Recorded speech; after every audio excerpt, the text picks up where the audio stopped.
Hello and welcome to another video. In this video I'll explain what is Great Western Railway's Project Churchward. Project Churchward is sometimes referred to as Operation Churchward, however, as most people call it Project Churchward, that is what name I'll be using. What is Project Churchward? Project Churchward is the replacement of the Great Western Railway Sprinters, Networker and Austin Junior fleets of trains. Project Churchward comprises of 480 vehicles. These 480 vehicles will replace the existing 302 vehicles, as well as allowing for fleet extensions to transmit increased services. Project Churchward has been expanded since the failure of the Class 769 SEX to take over the Thames Valley routes, as well as the cancellation of the GWR 57s and Trans-Tasman Express 68 tender, after Trans-Tasman Express was stripped of their franchise. Project Churchward Fleet. The Project Churchward Fleet, as far as we know, would be a fleet of over 100 driving modes and tri-mode 750 volt DC side rail cable, 25 kilovolt AC overhead cable and DC cable units. The 750 volts would be used on the Gloucester to Weymouth runs between Dorchester and Weymouth, on the Cardiff to Portsmouth runs between Redbridge and Portsmouth, and on the North Downs line between Reading and Wokingham, Ash and Southend Junction, Reigate and Gatwick Airport. The 25 kilovolt AC will be used when they operate on the Great Western Main Line, Badminton Line, South Wales Main Line. We also know that a subset would feature modifications for Metro West workings. The batteries will do as for the rest of the GWR network. It is unelectrified, as Great Western Railway does not want any new diesel trains. We know they will feature lower boarding at 1115mm to keep the platform to train interface to a minimum. They would feature end gangways and have 24 metre long coaches. Churchward would also create a small fleet of locos for the Night River area. The Churchward fleet would most likely have a top speed of 110 miles per hour, so they can make less use of the 110 mile per hour limits between Bristol and Exeter. Churchward would probably have a fleet of 3 and 5 coach units. Increased services.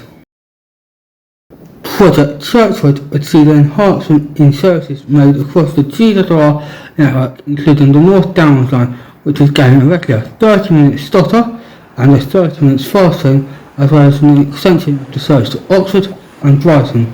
Another line to benefit would be the Portsmouth to Cardiff services, which would increase in frequency to 2 trains per hour over the existing 1 train per hour. It would also support and decarbonisation of the full GWR regional, commuter and suburban networks, including but not limited to Mid Cornwall Metro, Devon Metro, based around the settlement of Exeter, and Metro West which is based around the settlement of Bristol. Class 230. Project Churchward will not see the replacement of the Class 230. The Class 230 might be a phase 1 of Project Churchward to displace the turbos and sprinters from routes which are challenging for a standard fleet to operate. For example, the Greenford, Windsor, Marlow, Loo and Gunslake branches. The issue with on the Greenford branch is the 2 short platforms which prevent trains from doing more than 2 coaches on the turbo or 3 coaches on the 230, even with automatic selective door rotation. Windsor branch is the odd one out, as the restriction is to do with weight rather than length, as the Windsor branch only has a route availability of 3, which will be highly restrictive for a Churchward fleet. The Windsor branch will get 230s instead to allow for the main Churchward fleet not to be so heavily restricted by axle loads.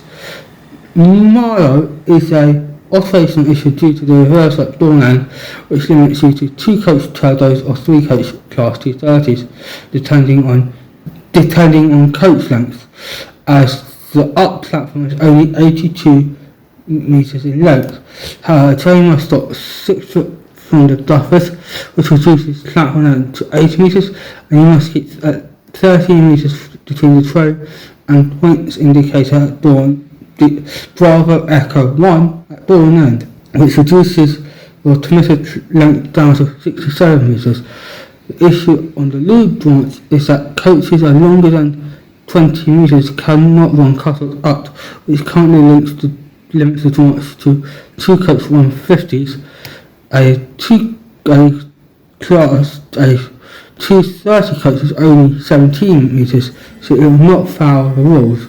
The Gunners Lake branch also has the restrictions due to coach length, preventing anything longer than 20 metres to be used. The plan is to include the Henley-on-Thames branch in the 230 project for operational reasons, so in the worst case scenario you need 2 230s for Greenford, 1 for Windsor, 2 for Marlow to operate the split peak service, 2 on Henley for the regatta, 2 for the Gunners Lake, 1 for Loo, which creates a fleet of 10 units required on a daily basis. So it will be reasonable to assume that a fleet of 15 units will be created, with a fleet of 5 units for the 3 diagrams in Devon and Cornwall stored at Lara, with the other 10 units stored at Reading Depot to cover the 7 diagrams in the London and Valley. This will require the conversion of 14 D-78 centre cars into 230 centre coaches and 22 of the D-78 driving vehicles into Class 230. This will lead to 31 D-78 stock vehicles being available as spare donors to support the 15-strong fleet of 230s. GW IETs. Project Churchward would also not see the replacement of the Great Western Railway intercity express trains due to them being blind mode, which took them out of the scope for Project Churchward, which is the replacement of pure diesel traction and case of load conversion to dash rotation, which is being done to the Trans-Southern Express Nova ones on a trial basis for now. However, this might become permanent as the results are looking promising. The GW IETs were only 10 to 15 years old when the main phase of Project Churchward's new stock arrived. The IET fleet is the mainstay of the GW intercity services.